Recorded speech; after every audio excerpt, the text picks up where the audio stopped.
Ladies and gentlemen, boys and girls, welcome back to the episode of Devil's Den Hockey. It's been a while since we last made a video, but we are back. I wanted to sort of let the Four Nations tournament, allow that to go by. Canada wins a tournament.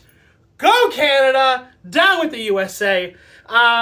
Go by. Canada wins the Four Nations tournament, and the New Jersey Devils have returned with two back-to-back games. The first against the Dallas Stars, where we lose.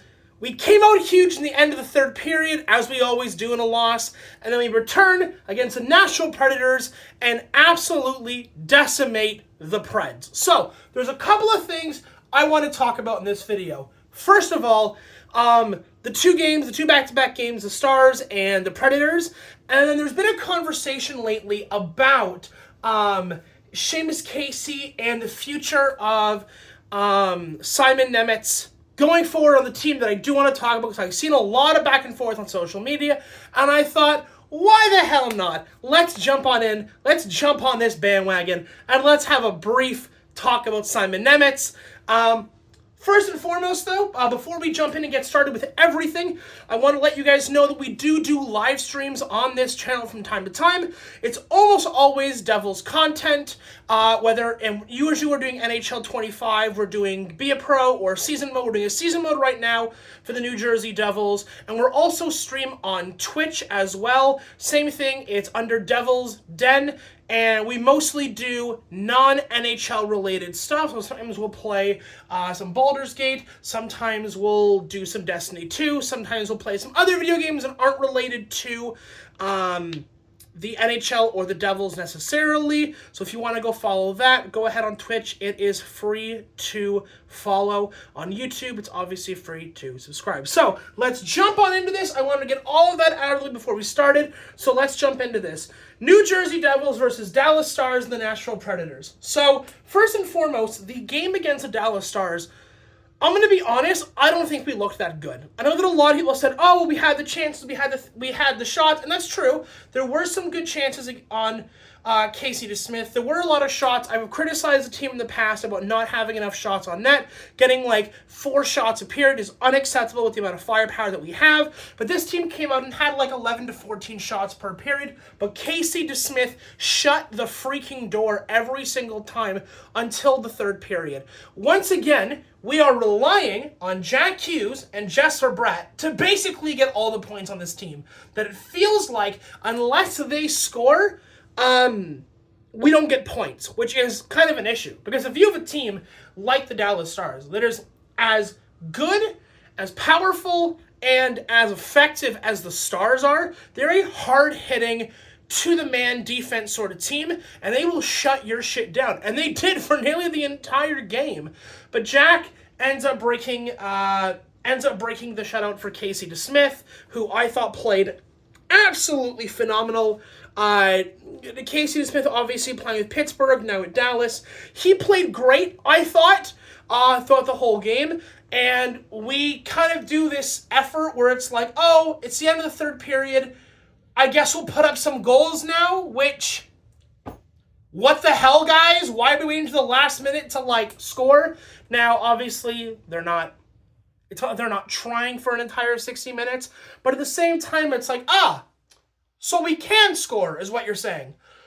But enough about that. We lose to Dallas. They're a good team. They're a really strong team. They're definitely a contender team. They have been a contender for the Cup for, I would say, at least 5 or 6 years, if not maybe a little bit longer. But we lose to Dallas. But we come back against the Nashville Predators, and we absolutely whoop their asses. But you know what? I know a lot of people are saying, oh, you know, we won against Nashville. We were on the tail end of a back-to-back. I'm sorry. I'm going to say it. Yeah, you should have won against Nashville. It's the Nashville Predators. They suck, okay? These are one of those teams where the bare minimum is you win the game, okay? I don't understand this idea that if you beat a really bad team, suddenly we go, oh, there's no issues. Oh, look, we won 5-0. Yeah, and it's against, like, the Nashville Predators or against the Montreal Canadiens, or the Anaheim Ducks, or the San Jose Sharks. You don't get any brownie points from me for beating the Nashville Predators. The expectation is, like, the bare minimum is that you beat the Nashville Predators. But the fact that we do, and the fact that we look good, which is great, but it's still against the Nashville Predators. Come back to me when this team is playing the way they were when they beat Florida back-to-back. That was a game. Those were games where you deserve to get all the praise, because that's the reigning, defending Stanley Cup champs that you just beat on a back-to-back, and you whooped their asses and owned them for 120 minutes of play. And it's great that we owned the Nashville Predators, but again, it's the Nashville Predators, my guy. This is like teams that are like rejoicing because they beat like the Columbus Blue Jackets. Yeah, it's the Columbus Blue Jackets, my guy. I feel like I'm repeating myself, but I feel like you guys get the point. I'm glad they beat Nashville, but the bare minimum was that they beat Nashville decisively. For all the good that this team has in it, the bare minimum is that you beat Nashville. So, there's that. Again, against Nashville, you saw Jack lighting the lamp, you saw Hamilton lighting the lamp, you saw Bratt getting points, you saw Seamus Casey getting points, which is great. It's fundamentally great. But you're not getting any brownie points from me for beating Nashville. So, we're going to move off this topic because I feel like I've spoken enough about it. We're going to move on to the little transition here from Seamus Casey getting points against Nashville to the Seamus Casey-Simon Nemec conversation. Now, there's a lot of conversation because a while back, Simon Nemec made a statement basically saying, hey, why am I still in the AHL? I went second overall. This is like year 3, and I'm still not on the roster. And I can understand Nemec's frustration. I can. I get that. There's nothing worse than being like, you get like, this is the equivalent for laymen, for us people who don't play professional sports. This is the equivalent of like making your varsity high school team and then, like, never playing a minute because you're, like, a third string or backup dude who never gets to see any action. And it's frustrating because you're like, yeah, I made the team, and now I don't play. Wonderful. Great. I hate that. That happened to me on when I was in high school. A little something you guys should know about me. When I was in high school, I made our team's varsity soccer team, and then basically played, like, maybe a handful of shifts, and that was about it because I was still good, but not good in comparison to the other guys that made the team. That were like, we play like elite soccer on like a Tuesday afternoon in like some elite league or whatever it is. Anyways, enough about me. The point is, I understand Nemec's frustration. However, with Siegenthaler out, who's arguably been our best defenseman all year, inarguably, Siegenthaler's been one of our best defensemen in terms of the defensive side of the puck. Arguably one of our best defensemen, and he got injured. And so they thought, okay, this is a really good opportunity to slide Nemec into the roster and for him to prove himself in, hey, you're talking a little bit of shit right now about not being on the main roster, and then we're giving you this opportunity to be on the main roster, and you haven't done much with it. It's like talking shit and then getting your face kicked in, okay? Nemec has not looked good in the games that he has played this year with the Devils. In the opportunities that he's been given to leave a mark and show that he's worth being on the main roster, he has not risen to the occasion. However, that does not mean that Nemec doesn't have the abilities and doesn't have the skill and doesn't have the ability to be a really solid defenseman. The whole problem is that you're talking about, I don't get my chance to shine, and then when given the chance to shine, you fall flat on your face. Meanwhile, another guy called Seamus goddamn Casey is coming in and is absolutely beloved right now by the fans and is putting up productivity on the ice, whether it's scoring goals or getting assists or playing really well defensively. It doesn't help that while Nemec is falling flat on his face and Seamus Casey is playing really friggin' well, that it makes Nemec look even worse and less desirable. However, to play devil's advocate, haha, pun intended, Nemec, when he first came onto the team, right, and he played like almost, I would say, half to 3/4 of a season, he looked really good. In fact, him and Luke Hughes were seen as like the only good defenseman that New Jersey had on their roster at that current time. And again, Nemec has a lot of skill. He has a lot to offer. He just needs to actually do it now. But his comments don't help him, especially when he's got Casey breathing down his neck for like, I want to be on this team just as much as you do. Now the question is, what does Fitzgerald, the GM of New Jersey, what does he do with Nemec at this point? And here's what I think, okay?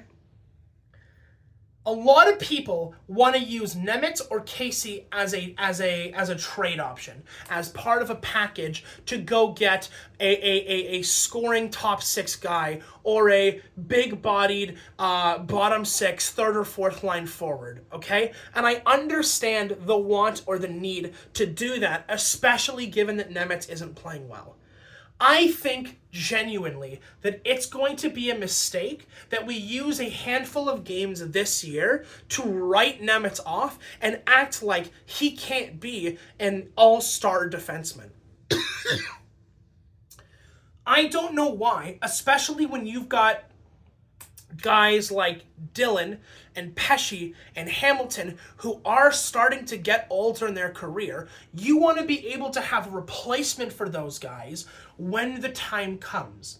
And you're not getting guys like Cale freaking Makar to come to New Jersey. It's just not happening. Maybe there's an opportunity for Quinn Hughes sometime in the future. It's possible. But right now, we're looking at the next, as far as I'm concerned, if you're a GM, you're always looking at least the next 2 or 3 years.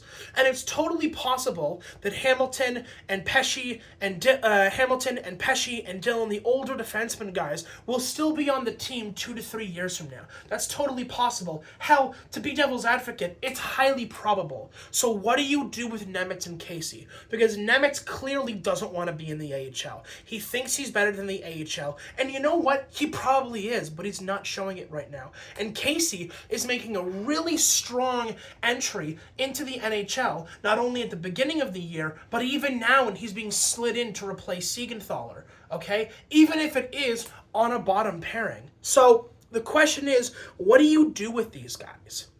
I don't think you should trade them. I think you should hold on to these guys for all they're worth and go from there, okay? You have potentially an elite defenseman in Luke Hughes. You possibly have an elite defenseman in Seamus Casey. You possibly have an elite defenseman or all-star defenseman in Simon Nemec. Those 3 guys can replace Hamilton, Dylan, and Pesce. It's totally possible. And again, having that bumper, having that extra room where you can go, okay, our older veteran guys aren't cutting it. Let's add these younger guys into the mix and let's give them the opportunity to shine and show what they got. If you just ship these guys off to Siberia for like one dude and like maybe a handful of picks, I don't know if in the future the Devils are going to end up being harmed by that in the future. And I don't want to be that guy, but I kind of am going to be that guy for now.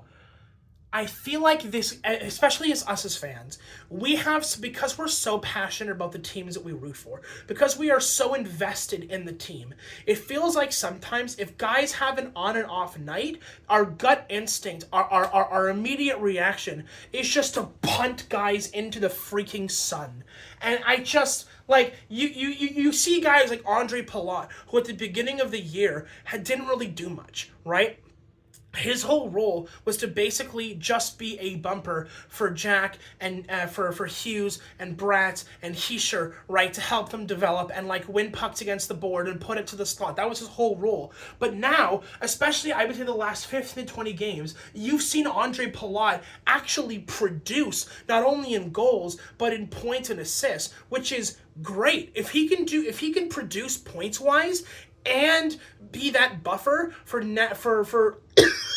for Jack and Nico and Jesper, that's fantastic. That's great. That's what you want to see from Palat. But it feels like sometimes we see a bad production or we see like a string of 2 or 3 games that we don't like from a guy, and our first instinct is, well, just get rid of him. Put him in a package for a trade, and then like we do so, and the guy just takes off in his career. It's wild to me. Anyways, that's going to wrap up this episode of Devil's Den, guys. Thank you so much for watching. And again, if you're watching and you've made it to the end, come subscribe to us on YouTube. It's free. Come follow us on Twitch. It's free. Come like the video. Come share the video. Come subscribe to the video. Come subscribe to the channel. The channel is always growing. And yeah, I think I'll leave it there, guys. Take it easy, and I'll see you in the next one. Adios.